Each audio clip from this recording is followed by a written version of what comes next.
if we become this big fat cat processor who's just rolling in, profits and kind of doing it at the expense of farmers and even potential customers, it's not going to set the right tone for getting this industry up off the ground. There's enough to be had for everybody in this thing. I mean, there's more than enough. It's what we call a blue ocean thing, right? So what we're going to look at doing, I think the easiest way for us to give back to the farmer is to pay well. Pay well for what they provide us. Hey guys, it's Mandi with the Global Hemp Association. I wanted to say thank you very, very much for joining. I'm really excited to have you, to have an opportunity to meet so many people. Again, if you like our content and like what we're producing, please like, share, comment, subscribe. You'll meet so many amazing people with all of the interviews that we've done. They're available on our YouTube channel and on Patreon.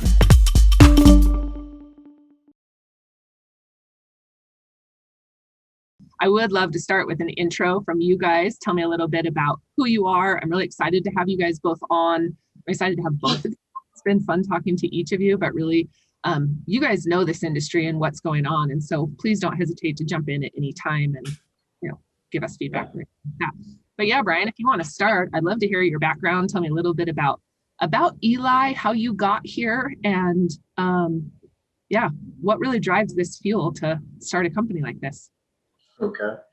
My name is Bryan Wilson. I'm president and co-founder of Environmental Living Industries, ELI. And we got into this from a very long story that probably started along about 8 years ago. About 8 years ago, I was married to my wife, and she started getting really sick. So, and we had no idea what was causing it. And we were going to doctor after doctor after doctor, trying to figure out what the problem was. And she was getting a whole lot of diagnoses of different things, but never a root cause of what was causing all these diagnoses.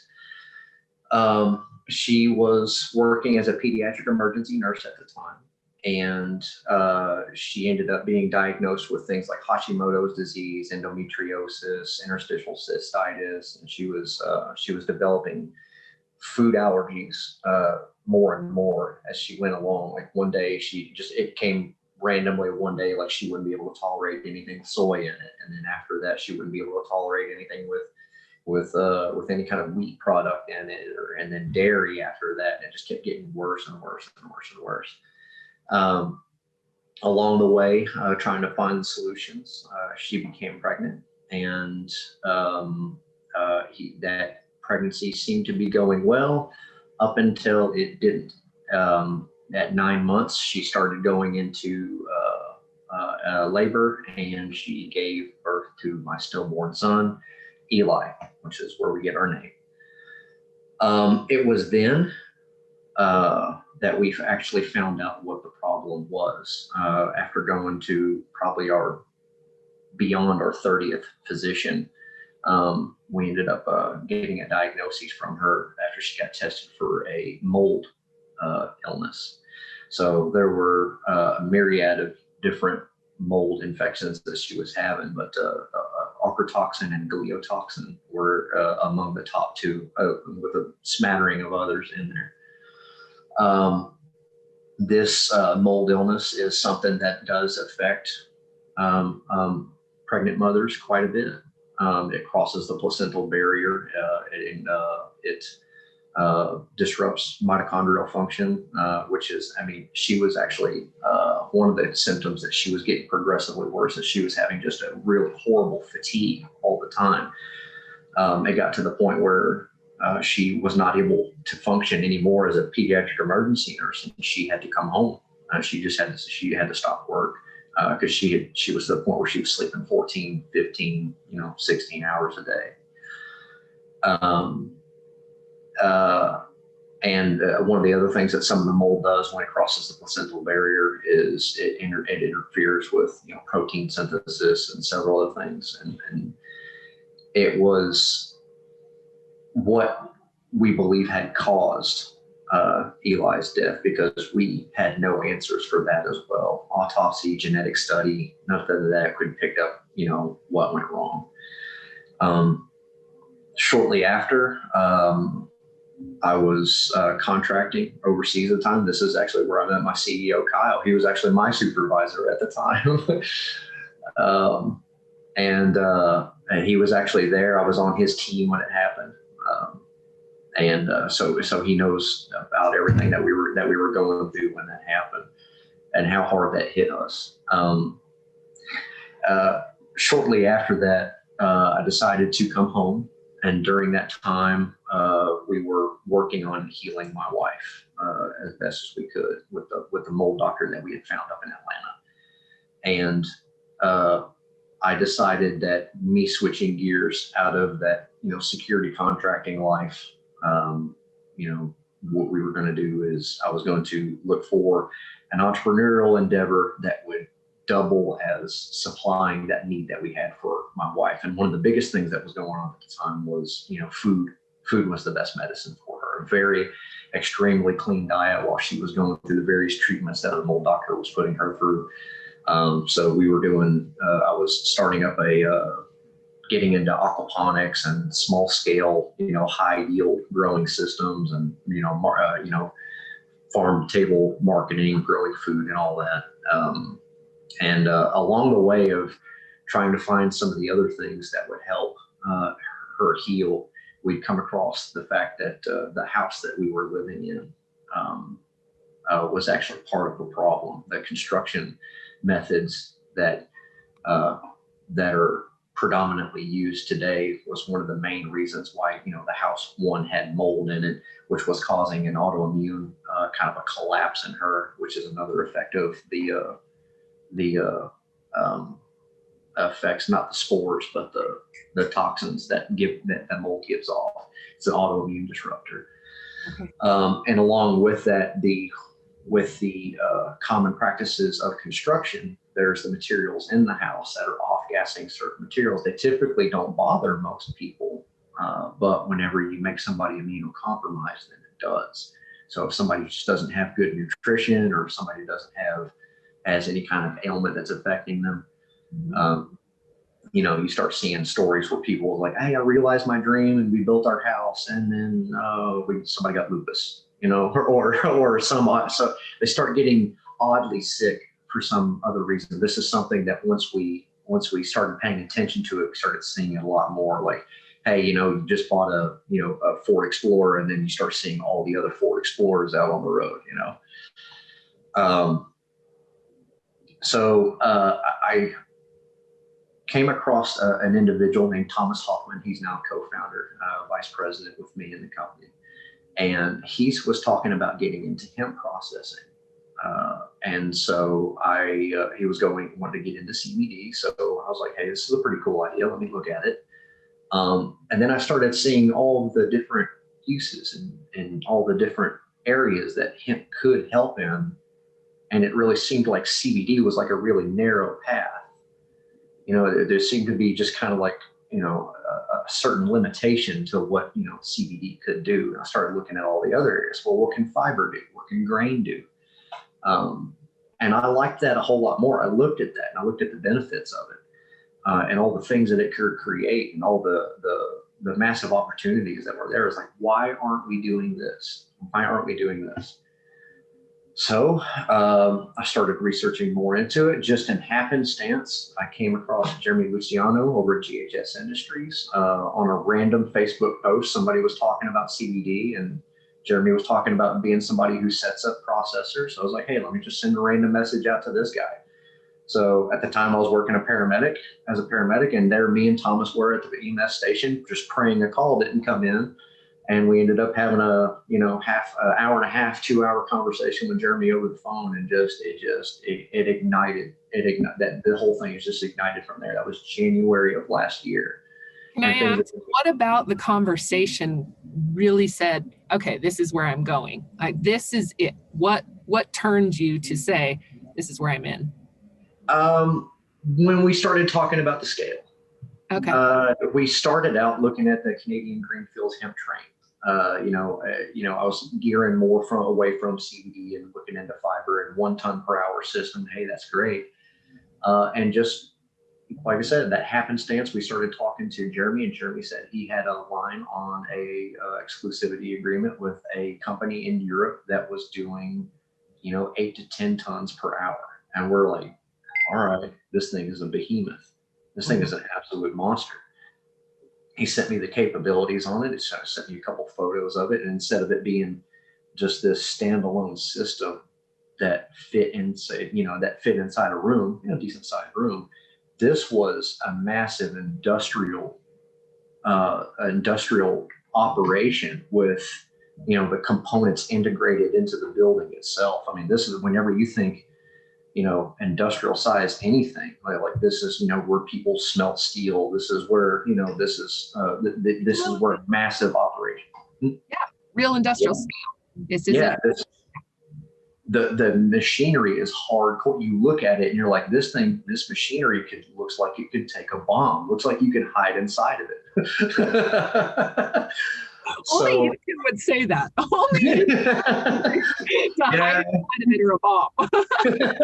That's the military background. I didn't say that.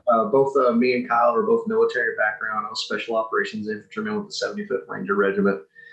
That's when I got into security contracting after that. And, in between there, I worked as a paramedic and a firefighter for a little bit. So no business experience whatsoever, but whatever I'm doing seems to be working so far. So we're just going to keep trying. But, thank you both for your service. I'll throw that in real quick. Thank you. Thank you. I appreciate it. Thank you. So that's just where the conversation ended up coming from Jeremy. He told us about his machine. We were on fire with it, and we do as much work as we possibly can into an area until we hit a wall where we don't know as much information as we should. And then I go hire somebody who knows more than me to take the baton and keep going with it. And it seems to keep working. So as I was doing this, I came across, I had a good breakdown of what was going. I had a 5-year pro forma, kind of a small business plan, and started looking at, ways to raise money for it. And at the time, Kyle, I had not talked to him about it yet. We had split, a couple of years ago when we were both working in Israel and kind of parted ways. And he went to Cornell to get his MBA, and I knew that that's what he was doing. And I hadn't heard from him since. I didn't know where he was. I didn't know what he was doing. All I knew was he probably made it. So I got his, contacted him. I believe it was on Facebook, and just sent him a message like, "Hey man, here's what I got going on. Tell me what you think." And he started getting real excited about it, and asked him if he was interested in joining me, and he was. Yeah. And so, he's doing a lot of the business side and all the know-how that he has with the drive that he has and the education that he has, and just his ability to just be so intricate on the operations. I'm a kind of a big picture guy. He knows how to make all that big picture stuff work. I'm absolutely blessed to have him. And I guess with that, it'll be a good transition. Pass the ball over to Kyle. Let you go with that, man. You picked that up perfect. Kyle, I'm curious, what was your aha moment? What made you say, okay, hemp is really a solution for you? So I admittedly first got into it because Bryan, I considered a friend, and he obviously was telling me about what he was doing, and I was able to connect the dots real quickly through conversations with him on the experiences that he had, the tragedy that he went through, and now what he's trying to do. So yeah, at first that was kind of my motivation. Was like, okay, I really like Bryan. He's a good friend of mine. This is a very interesting project he's working on. Let me get involved and see where I can help. And obviously part of that is I got to learn about hemp and industrial hemp. I knew nothing. So I started going down that road. Bryan was giving me a lot of material, kind of pointing me in the right directions. And I'm telling you, everywhere I looked, it was like, oh, wow, it does this, it does that. I mean, I have not seen an industry that this thing can't improve, can't make better.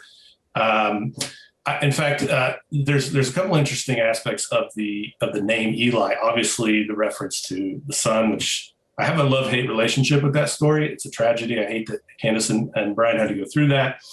But I love how they're turning that into a positive. And I love that this is not a get-rich story. Yeah. This is finding a solution. And I mean, more and more our consumers want a story. They want to know. And unfortunately, you nailed it. Yeah. No, I totally agree. Yeah. But the name Eli obviously abbreviated refers to that, which is incredible. It's kind of always reminding us what our mission is and why we're doing what we're doing. But the long version, environmental living industries, I think embodies like the three benefits that hemp has, right? It's environmental, and we could go on for hours about all the environmental benefits. I look at living as, a healthier living. If you can build homes out of this stuff and you're going to be healthier. And industries kind of, for me, harkens to the economical benefits that we can bring to all these different industries. So those are the kind of the crossroads that I'm looking at as I'm looking at this sort of thing and doing my research and discovering all the benefits that hemp has for everybody. Yeah, it wasn't long. And I think that journey that I've taken recently in the last year is pretty much the same journey that everybody goes through. As soon as they get turned on to this, they're like, okay, let me check this out. And then you dig a little and you find some more and you find some more and you find some more and you go, this is crazy. This is so good. Why aren't we doing this yet? And I think we're in the right place at the right time, right? The regulations have come along and created an environment that's more favorable and open to this sort of thing.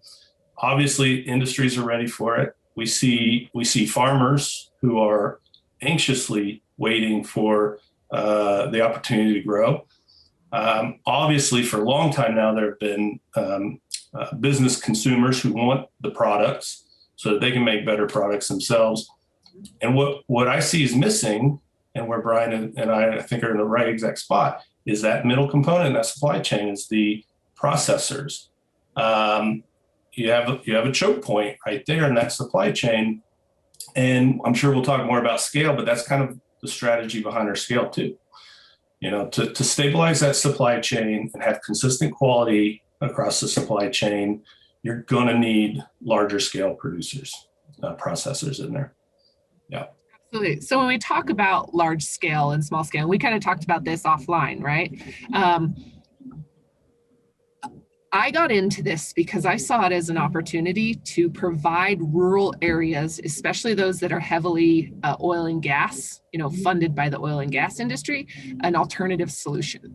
But those smaller communities will never compete on large scale commodity price, right? And so there really is a lot of discussion around the small scale and big scale. And on that same side, there's no way that these big industries are going to come in to provide opportunity for our farmers to grow by providing large contracts without this big scale. So tell me a little bit about how you see, future complications or roadblocks, speed bumps, I guess, that you're going to come up on, and what are the benefits to the large scale compared to this small scale? Yeah, for me, it's a basic risk reward paradigm, right? Large scales, obviously, by nature, going to require higher capital. You're probably going to need a longer runway to get operations up and running and get the supply chain stabilized. And there's going to be a lot of learning pain points in learning because it's just not done today, right? We don't have a perfect model unless you want to look at Europe or Canada or something else along those lines, which of course we'll do. But here in the United States, particularly, you don't have a model that you can go follow. So you're we use the analogy a lot that we're building the airplane, in air, and we hope to have, while it's flying, we hope to have it built before we hit the ground. It's a perfect analogy. I say that all the time. Slow down. We can't. We're in the air. We can't. Oh, and by the way, we don't even have a blueprint for an airplane. Or the tools. It's cool. Or the tools. Yeah, I'm pulling duct tape out, right? And we're problems on the fly. So obviously that's a lot of risk. to be done, but it's a huge reward if we're the ones that figure it out, and we hope to be. You know, and again, going back to what we said, there's a monetary reward, of course. We're in business to make money and all these sorts of things, but we're also true believers in the power of hemp and what it can do to multiple industries, what it can do to make people healthier, what it can do for the environment, and all these sorts of things. So we are all in on this thing. We're going big. We're going to try to avoid the field of dreams strategy of if you build it, they will come, because we want to make sure that we're not being foolish about it. But I mean, if we get the right team around us, we get the right money to back us, it's a no-brainer to me. I know we're going to pull it off. It's going to hurt. We're going to be bruised and battered at the end of it, but we'll lick our wounds. We'll continue on, and we'll all rejoice in the fact that we got something going. I'm excited, and I'm with you. The more that I dove into it, it wasn't a matter of, we should use it. It was like, why wouldn't you? Yeah. I went from talking about the benefits to why wouldn't you? Like, what would stop you from diving in?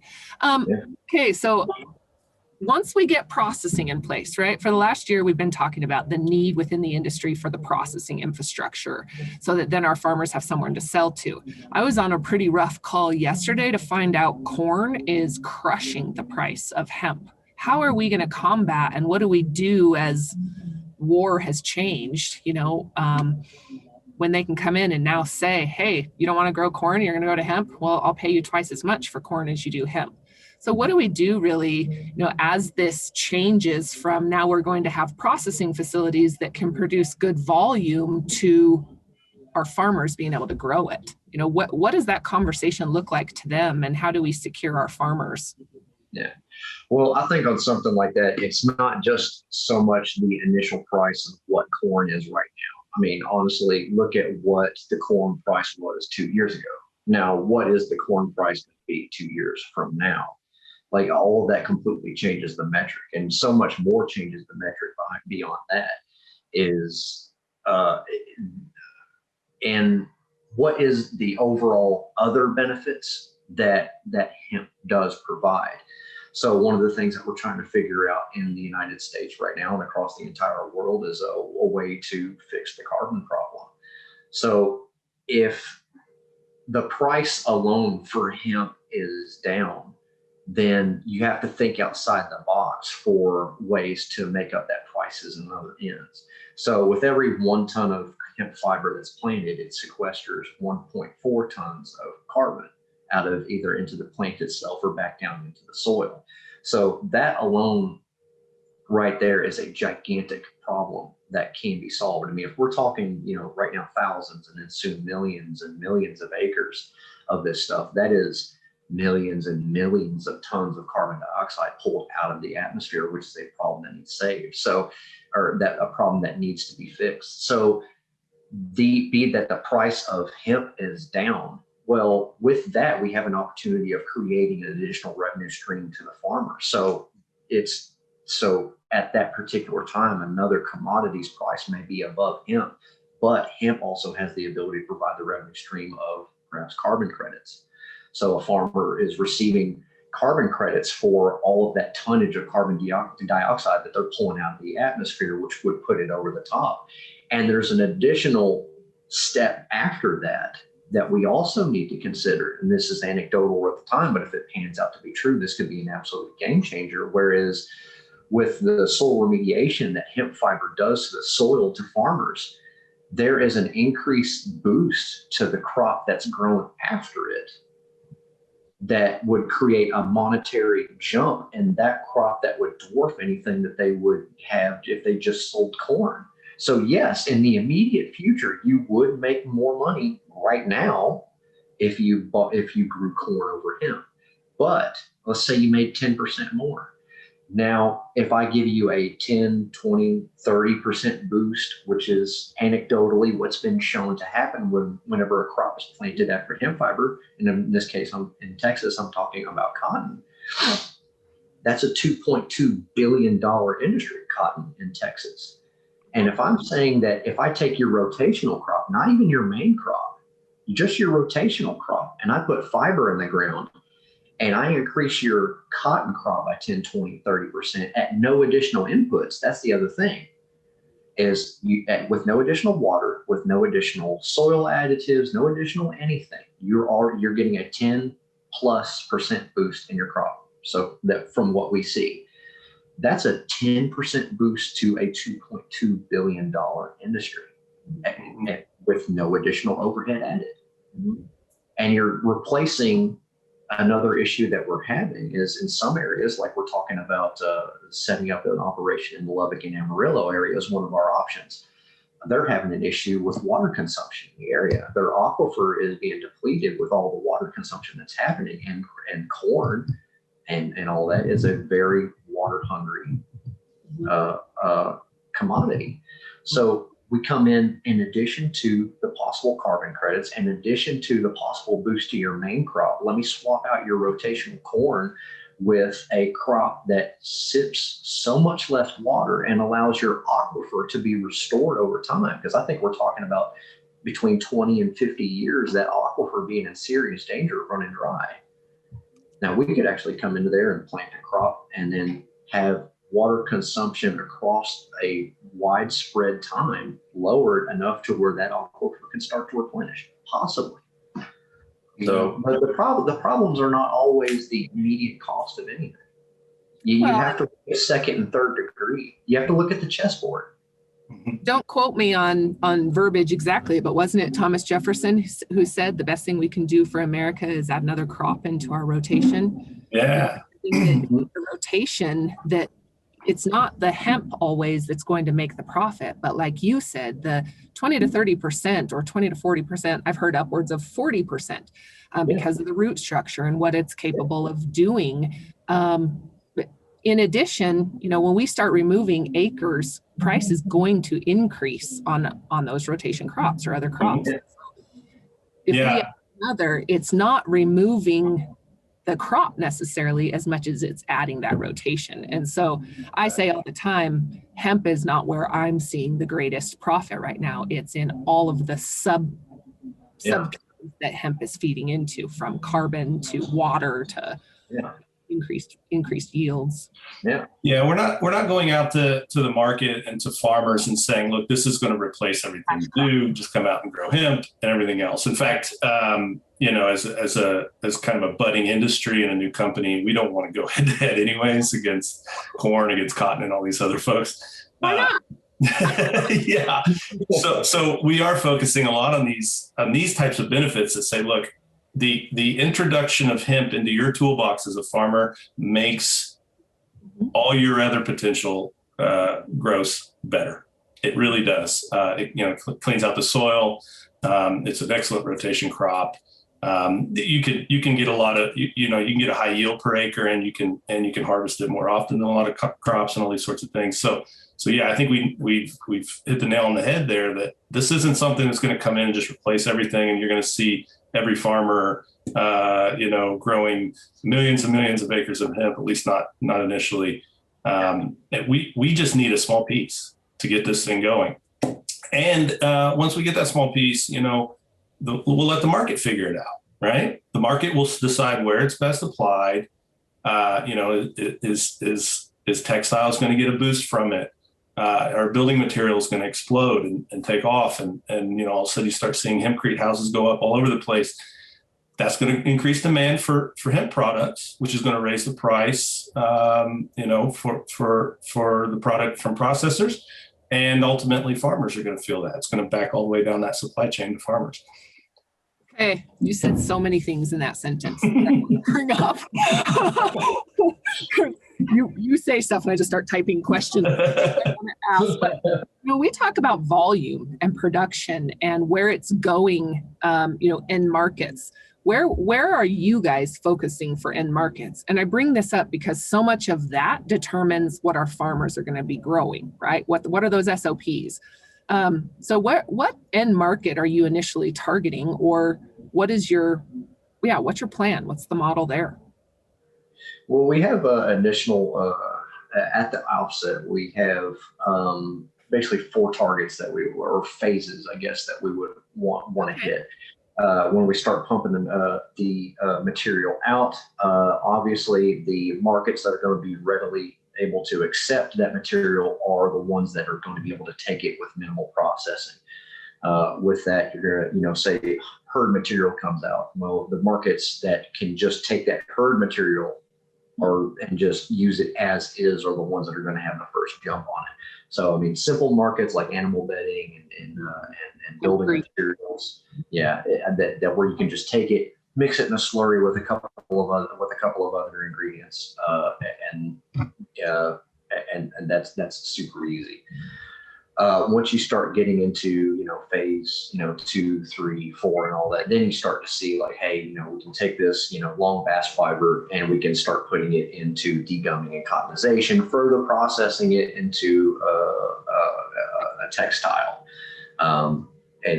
Initially you could probably take phase 1, phase 2 and put it towards unwovens, things like that, like, grow mats and simple things along that. And that's perfectly fine. And that's where the industry needs to start. I'm under no compunctions thinking that we're automatically going to open this facility and then start funding Elon Musk's, Tesla cars and batteries and battery technology and start putting out graphene and all that stuff. We're going to put that out there. I'm giving a shout out. I mean, if Mr. Musk would like to give me a call and start buying material for us, obviously I'll take that call. I'll pencil him into the schedule there somewhere. But right now, start modestly, start humbly. If you're starting up an industry, sell to absolutely anyone who will take the material that you're producing. Let everyone get a taste for how great this material is. Put it out at the lowest possible cost that you can so people can start getting out there and making mistakes with it and innovating with it and finding more uses for it. Because right now, we keep hearing it. It's got 25,000, it's got 50,000 different uses and all that. But no one can get any of it.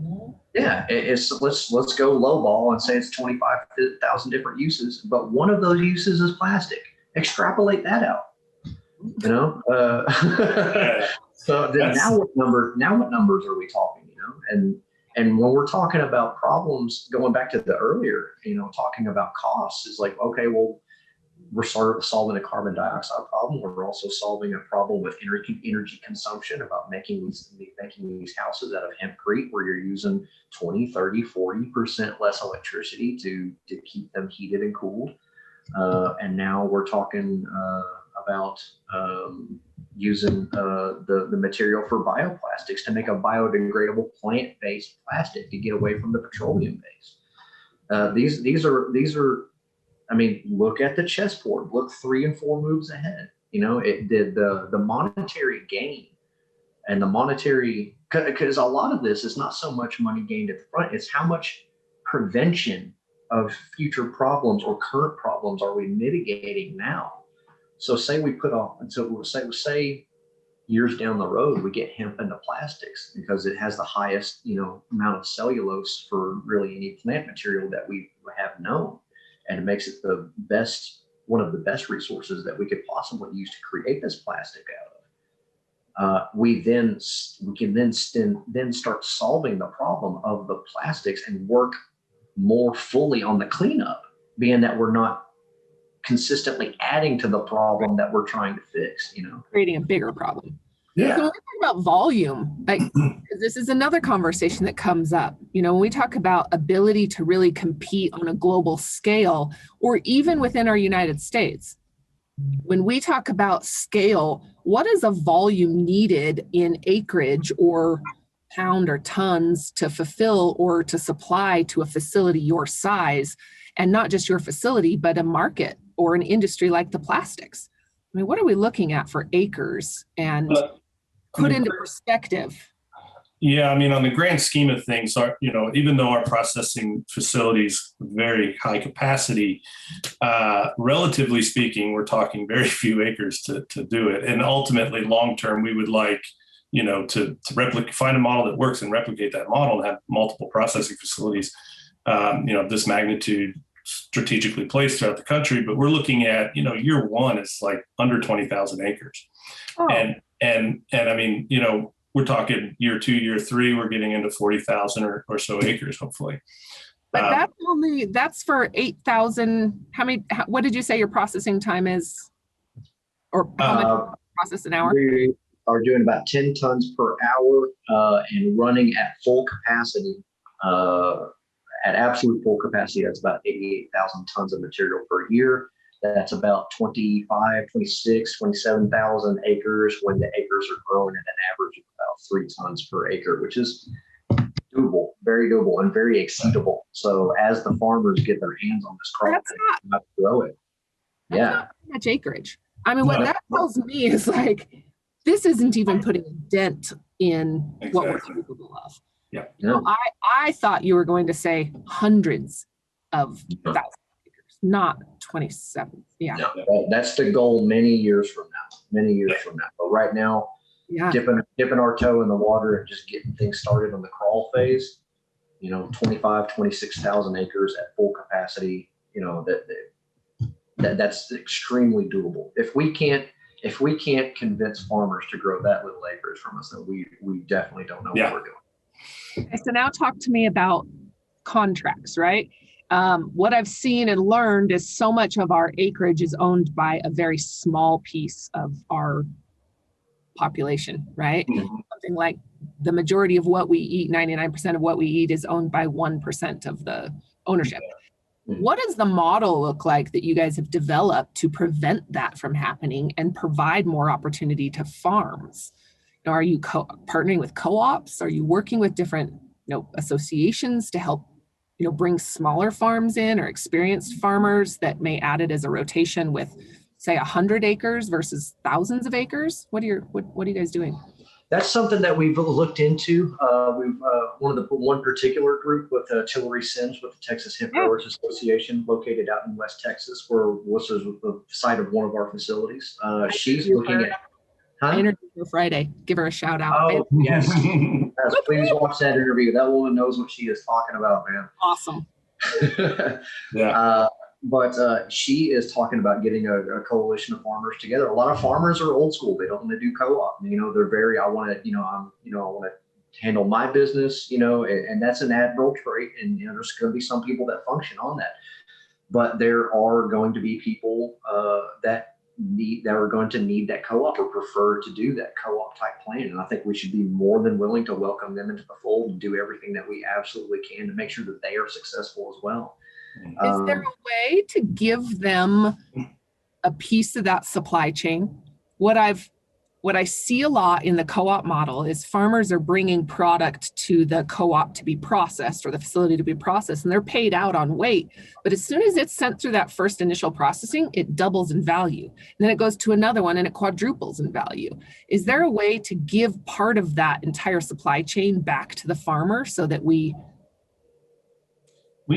talked about, we explored some options doing that through carbon credits. Oh, okay. And we're kind of researching what that model would look like. Yeah. Because, we could be in a position where we're earning some significant carbon credits that we would like to pay back to the farmers on, in addition to whatever they can earn. But certainly we are very aware that to get farmers on board with this, because of the risk involved, we're going to have to get creative on incentivization programs and things that we can do for farmers. Yeah. One of the first efforts really is to ensure that we're setting the farmers up for success. And what that means is doing the work as much as we can ourselves on figuring out what grows best in the region that we're going to be asking farmers to grow in, and what are the best practices for growing and harvesting the crop.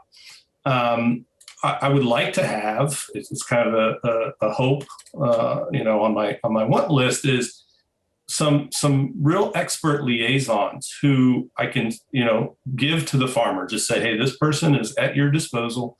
They will go to you anytime you need it. They will walk the fields with you. They will identify problems before they become too big and figure out how to fix it. So things like that is kind of where we're at in this stage of the game, is really just trying to figure out that those needs and how we're going to manage those. And SOPs, right? Based on Exactly. what product we have. That's something that I've talked a lot about, especially in the textile space, because it is such a unique harvest or crop or certain seed or genetic compared to a kitty litter, right? Yeah.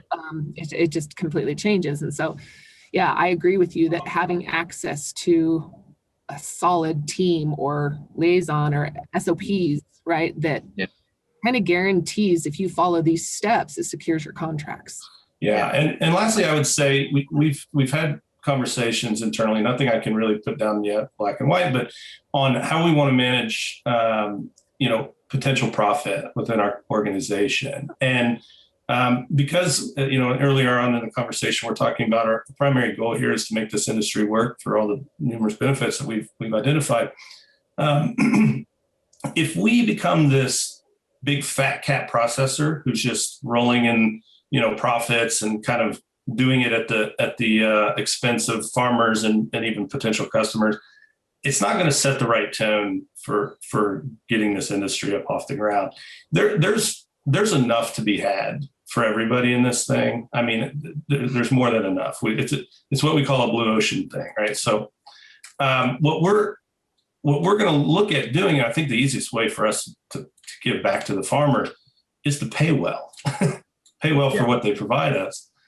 What does that mean? Like what are we looking at on a per ton basis, or what is that right now compared to what would be ideal?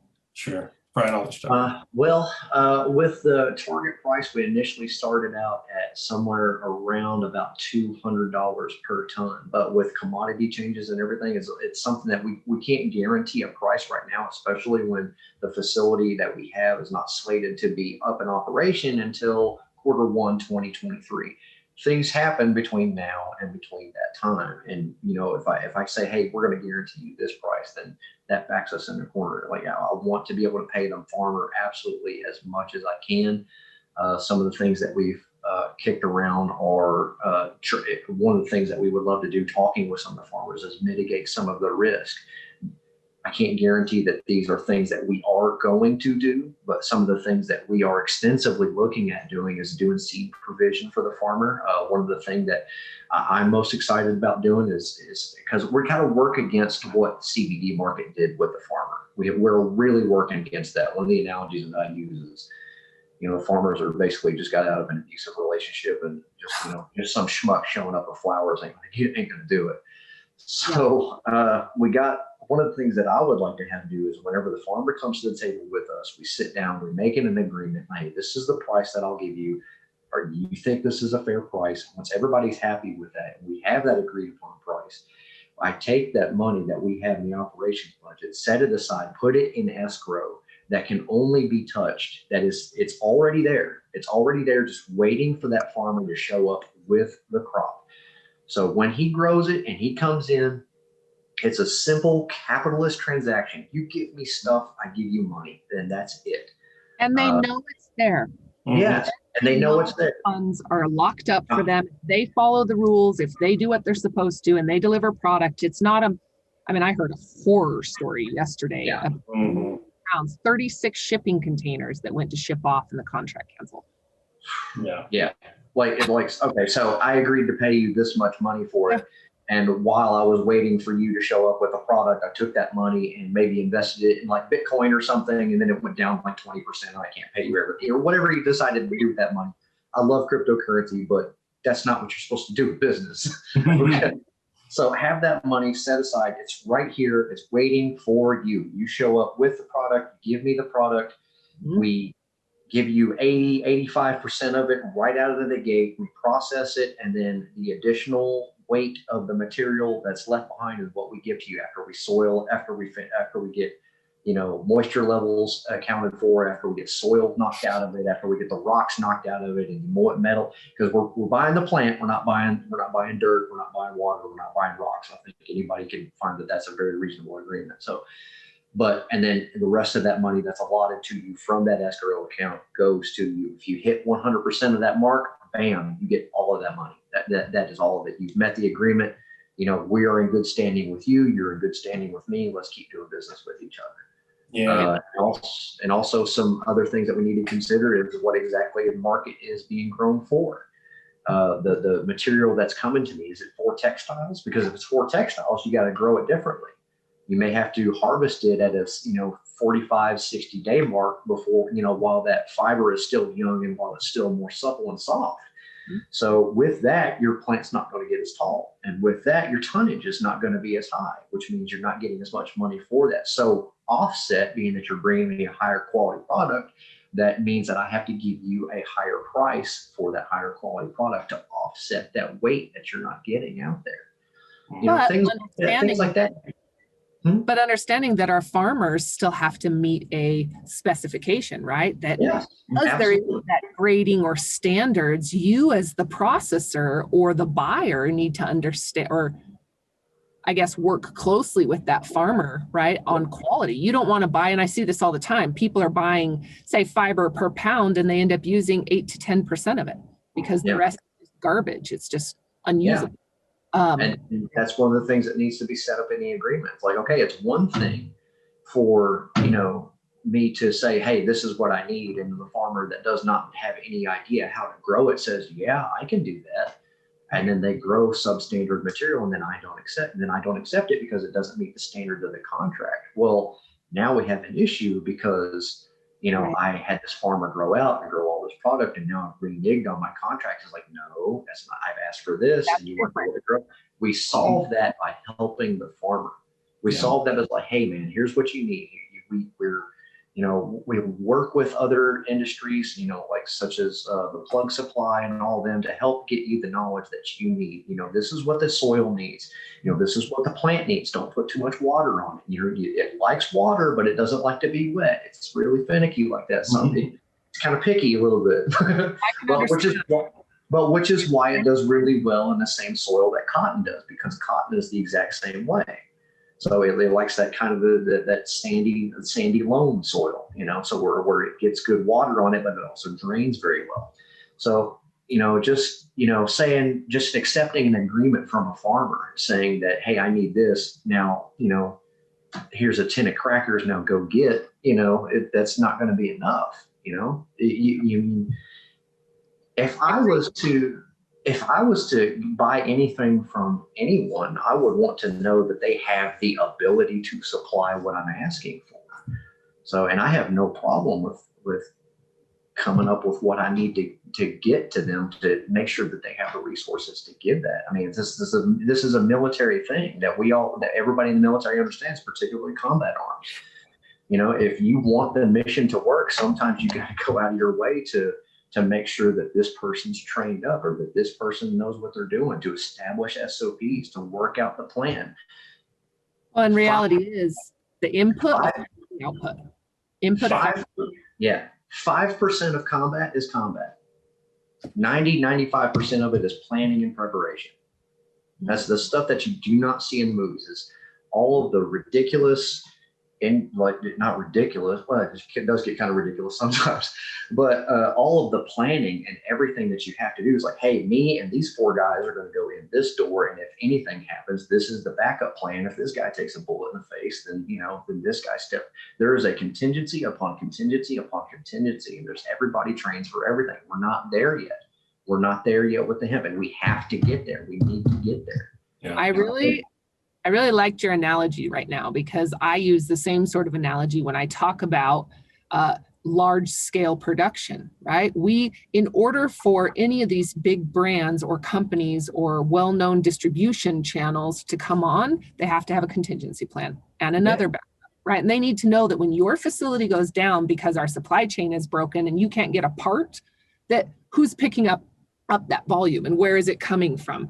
And so I think that that's even more critical when we talk about, this big scale compared to small scale is you have to be able to defer volume as well as production, right? And that's one of those things where it actually is a good answer to that question is like, what do we go big scale on and what do we go small scale on? If we're going to be providing material to these cars to make them more durable and lightweight and increase their gas mileage or increase their electric mileage, then you're going to need a very consistent material provided to an entire industry, and that's large scale.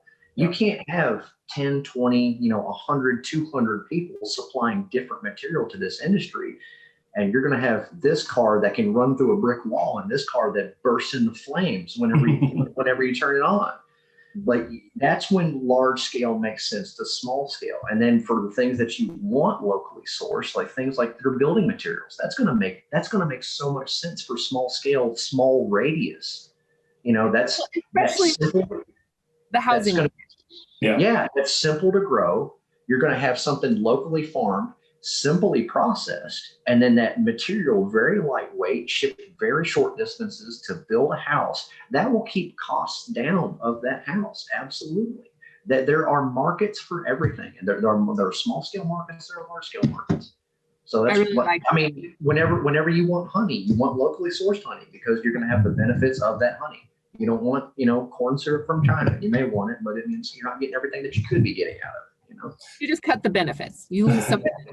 When we talk global supply chain, even though we're the Global Hemp Association, I really question our ability to maintain global supply after the pandemic. And mainly because, again, what happens if you, say have a hammer mill and you can't get a pin or a hammer from another country, and now your entire facility is down. I think equally us being able to feed and provide revenue sources, especially for our small communities, because really all they're doing is they're raising their children to leave. And then who takes over their farms, right? And we've seen a lot of vulnerabilities. Sorry, Bryan, but no, go ahead. On that real quick. We've seen a lot of vulnerabilities in different industries. I mean, COVID has highlighted a ton of that, Mandi, that you're talking about. But I'm also thinking of the incident they had in the Suez Canal recently that just blocked everybody from getting supplies and shut down a quarter of the global economy or whatever it did for a certain amount of time. So I think in general, people across the world are looking at, how do we do things a little more regionally or locally so that those vulnerabilities aren't magnified across a global scale, and we can do things a little bit better. And kind of along those lines, when we're talking about this nationally, Bryan and I have had a lot of strategic conversations on the benefits of being kind of a first mover, right? The first mover advantages and all these sorts of things. And what's odd about this is because it's such a new industry, those benefits are kind of turned upside down on their head in some ways. For what we're trying to do here, I don't know that we want to be the only hemp processor in the country. We need to, I heard actually somebody use the term, and I can't remember who it was to give them credit, but it was on one of your calls. Co-opetition was the term, and I love it. I'm going to take it. We need to have a certain level of co-opetition between processors, large, small, large, medium, and small, because the most important thing right out of the gate is stabilizing the supply chain. Until we get the supply chain stabilized, big players who are in bioplastics, large players who are in or who are just in plastics looking to switch to bioplastics, large players who are in textiles, you're talking your Levi's and your big companies that like to produce lots of fabrics and things.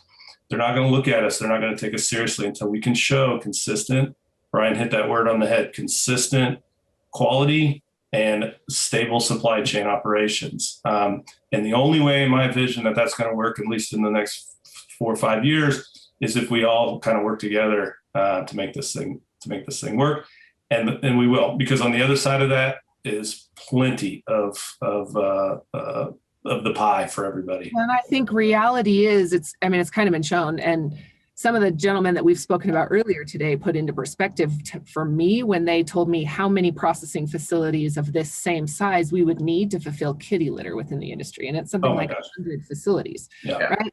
And knowing that your facility is not going to create the exact same specifications as someone else's processing facility. And until we know what the standards are on the end for those 25,000 products, like you said, we have to have the variety, and you have to be able to shift and say, hey, this product doesn't work for me, but this one does. And this one over here actually works better for this industry. Like you said, textiles, plastics, biofuels, and then food and grain. We're talking entire new Sure. market that just isn't hardly even discussed very much. Yeah. Yeah, I'm with you. And I really respect where you guys are in this focus on building the supply chain and building the industry, not at being the one and only, right? I mean, when we talk big scale, I think that's what scares the small scale is they're going to come in and take over. And you guys just don't have that mindset at all. I mean, it really is, there's benefits to being first. And to say it's not about money at all would be foolish. I mean, none of us are working for free. However, Burger King exists, McDonald's exists. And, Mama's Country Kitchen also exists and feeds that community as well. All of these ecosystems coexist. They're large and small, everything. This exists on every scale. Everything down to nuclear power generation providing for large scale, and then decentralized solar supplementation and wind supplementation for smaller scale individual homes. The same principle can be applied to many different areas, and it applies here as well. So, and then with the ability for the revitalization that this has, kind of going back to the trade, like trade good, dependence bad. So we're in a position here where we could do a major revamping of infrastructure and manufacturing in the United States, to where these places that have been, the textile mills that have been shut down, and these paper mills that have been shut down. Well, wow, we have an extremely versatile crop that works in both of these industries that can come in and revitalize these small towns. Well, you could have Texas grown, Texas processed, and Texas made paper distributed nationally by Amazon. Let local manufacturing and let local growers and let local businesses do what they do best, and let the big businesses do what they do best. A big business could be a major turnaround for a small business. Well, and I think that big businesses will always figure it out if we take care of small business, right? Yes. And I've said for a long time, to grow this, we have to have big businesses come on board so that we can build processing facilities, so that we can build distribution channels and supply chains. But the carbon footprint that was put around the big business processing, I mean, I was mind blown when I found out, it's grown in the US and shipped to China and then shipped to Europe and then back to China and then back to the US. Why? Why are we, right? Yeah. So this is that opportunity. We have that opportunity to fix that piece of it that still allows us to scale, big scale, but eliminate this carbon footprint that we've created by outsourcing so much of our manufacturing and processing. And okay, I have two more questions before we end, because we're already over our time, but I want to know what's your time frame you think before we're mainstream or in the majority of products, before we really are out and open? I have a 10-year outlook. Okay. Yeah. And I mean, and that's an ambitious outlook, I think. Yeah. I think we're going to see in 5 years an explosion. And in 10 and 15 years, you're going to see, much more wide scale adoption across all industries. I see this as a disruptor, not quite as large as like the internet or Bitcoin. But I mean, look at Bitcoin, what was that, 2007? Sorry to get crypto nerdy on you here, but it boggles my mind. Like, I can't tell you, I didn't jump in and I had an opportunity. Somebody said, hey, I'll pay you in Bitcoin. This was like so many years ago. And I was like, are you high? Nobody's why would you ever do that? Well, I'd be a million. Yeah. I actually think I offered to be a member of your association and asked you if you to pay me. Yeah. You should have taken it, man. Well, and after you told me your story, Brian, I was like, I really am an idiot. But one thing that this has going for it that Bitcoin doesn't is it's much easier to understand. and you can touch it. Honestly, it's already been proven, right? Like for hundreds of years in history, if not thousands, it was such a widely used commodity for all sorts of things. It's kind of ridiculous that it went away. And if you look at the 80 years or so that it's not been allowed in this country, at least, to be used, on the grand scheme of things, that that time scale, that's a blip. I mean, that was just a little blip of hemp's long history that just kind of dipped there. And I mean, you're going to be reintroducing a proven resource into a thriving market that we haven't seen, in the first 1,000 years of its existence. It's going to explode. People are going to jump on it, and they're going to go, holy cow, I didn't even know this stuff was real and existed, and why didn't we use it? I believe this is bigger than the .com and Bitcoin boom. So I hope you're right. I really, because the .com boom, or I compare pretty competitively, that those are vehicles to drive business. I feel like hemp is the same. Hemp is it's a vehicle, not an industry in itself. And it's something that's going to be in every single one of these industries. Let me give you one. Sorry. You're okay, go ahead. One statistic that lends to what you're saying and kind of that optimistic outlook. I just saw this. It was like 1%. If we got 1% of the U.S. farmland to be used to grow hemp, it would absolutely replace wood and pulp deforestation. Just 1%, which is like 20 million or so acres, give or take a few. So I mean, you can imagine that's a huge disruption to lumber, right? Lumber's going at that point. Lumber's going, oh gosh, what do we do?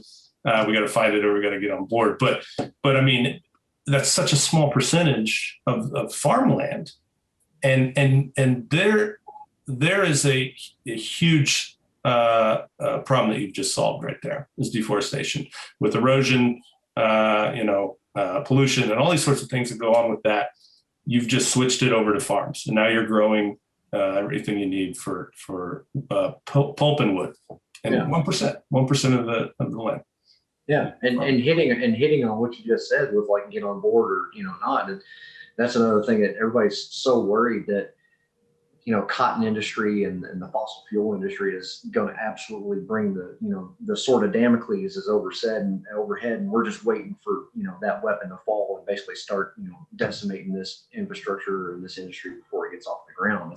You got to think of it in a different way too. Is there are going to be some companies that get on board with this and run with it. I mean, the idea of a market disruption doesn't automatically mean that it's only resistance. Sometimes it's acceptance.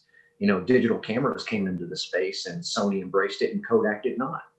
Look at those companies now. I mean, we can all it was the same product that came into the same space. It was an absolute disruptor. And it did hit resistance, but the market made the decision about what it wanted, and then the company that went with the market, what made sense to the market, is the one that benefited the most. So it doesn't matter if there is resistance; the market drive will smash through it. It may take longer sometimes, but it will smash through it. The resistance does not stand. I think that. You said earlier, Kyle, that we have a market now that we've never seen before. One, our housing market is horrible. Utah's alone is horrific. I think we're 35,000 homes short right now in our valley. We're landlocked. We don't have anywhere to build. Our air quality is horrible out here.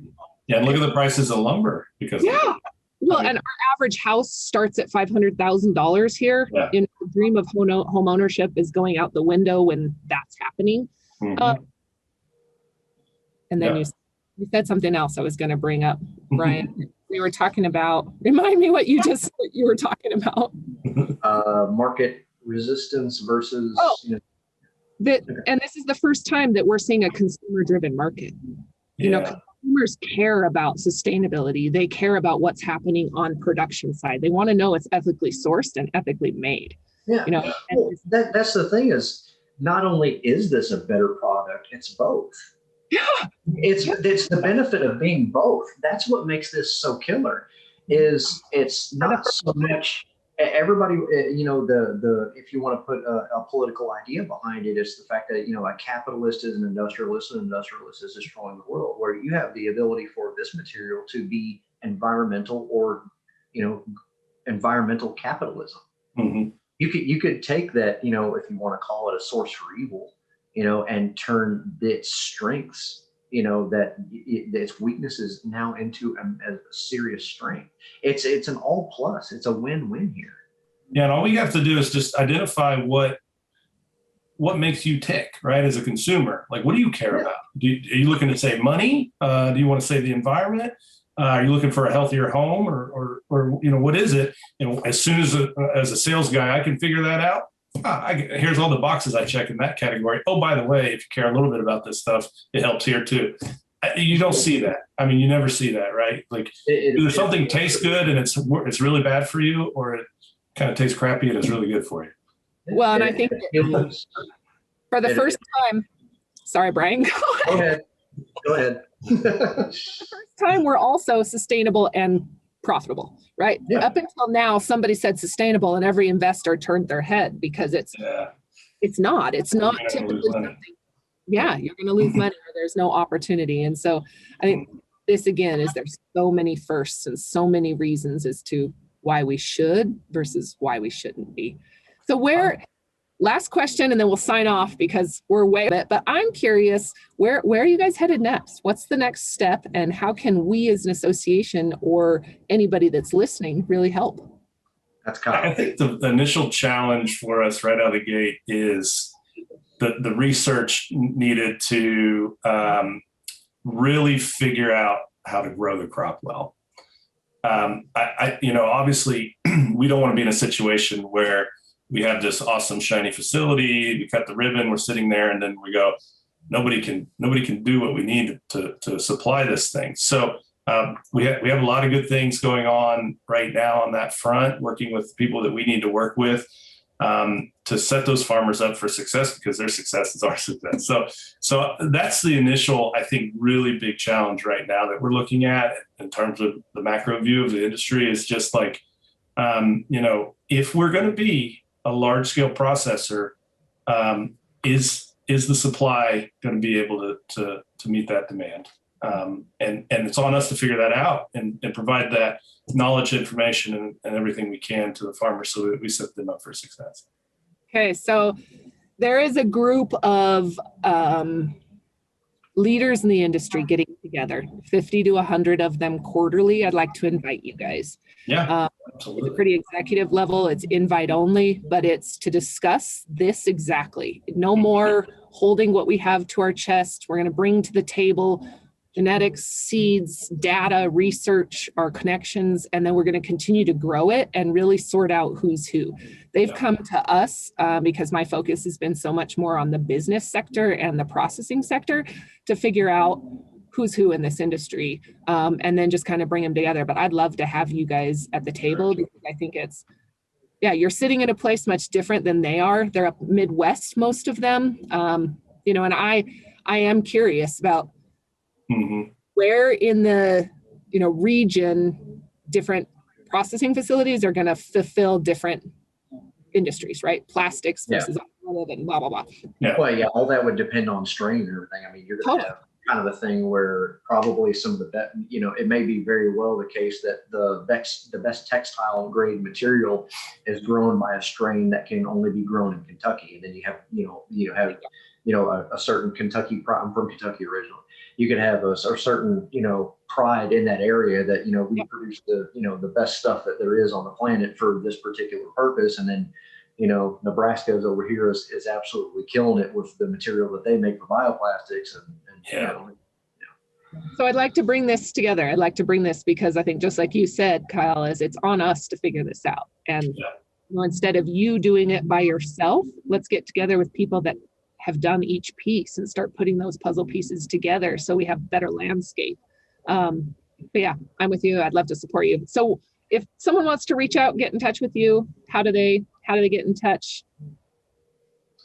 So they can reach me directly at kyle.huttenlocker@eli.inc. And I can spell the last name, actually. It's probably good that I do that, right?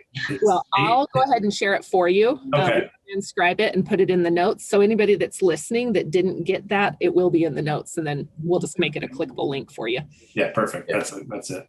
And then mine in turn is Bryan, BRYAN.Wilson@eli.inc. also as well. And we're currently working on our website right now. Also, there is an Environmental Living Industries LinkedIn page, which is linked to mine.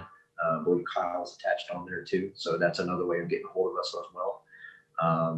And then once that website's up, you'll have a third. But, well, thank you guys. I sure appreciate your time. Thank you very, very, very much. And Absolutely. No, it's a lot of fun.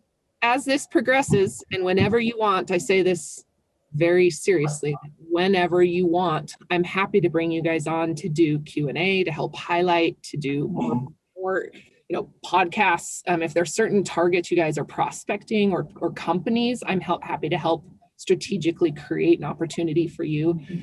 So just keep that in mind as things come up. I'd love to. Thank you.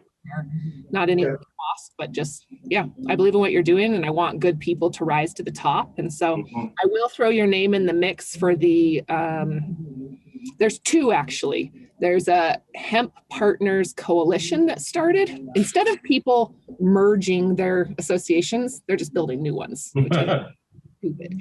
I just, even mine, I'm not, and I've said this for a long time, I am not the end all be all. If somebody else came in and said, hey, I think we should merge and your name doesn't work, I don't care. As long as our mission is right, and I don't have to be the end all be all. But it's interesting to me how other organizations are, and they're unwilling to merge or collaborate. But this Hemp Partners Coalition, they're trying to make farm aid, hemp be the #1 topic for farm aid this year, which so I'd love to have you involved in that one. And then the other one is the head cheese. I don't know what to call it yet. There's not a name, but I like head cheese. Yeah, a bunch of people getting together to Yeah. I say that because I think we're going to run into a lot of dominant personalities. Okay. Yeah, that's always fun. But Well, I think happy to get involved in anything. Just let us know. I'm honored for the invite too. Thank you. yeah, absolutely. Okay. Well, thank you guys. Thank you, man. Talk soon. See you next time. Take care. Yeah.